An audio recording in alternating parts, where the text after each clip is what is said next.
Ang sunod po na tanong na sasagutin po natin is similar to the previous video. And the question is, how can we best follow and fulfill the Great Commission, or the best way to follow and fulfill the Great Commission? Pero ang sagot po natin dito ay yung sa pamamagitan ng pagkakaroon ng maayos, tama, dalisay at malinis na motibo kung bakit natin ginagawa at sinusunod ang Great Commission. At ito ay walang iba kundi yung purong pagmamahal sa Diyos at sa kapwa. It is about loving God and loving people.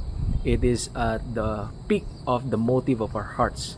It is to love God and love people. And there's no other more acceptable and glorifying motive maliban po dito. So kung meron po tayong ibang motibo na mababaw at makasarili, hindi po yan magiging katanggap-tanggap sa Panginoon. Ang pinakamainam na motibo at nakalulugod sa Diyos ay walang iba kundi ang pagmamahal sa Kanya at ang pagmamahal sa ating kapwa.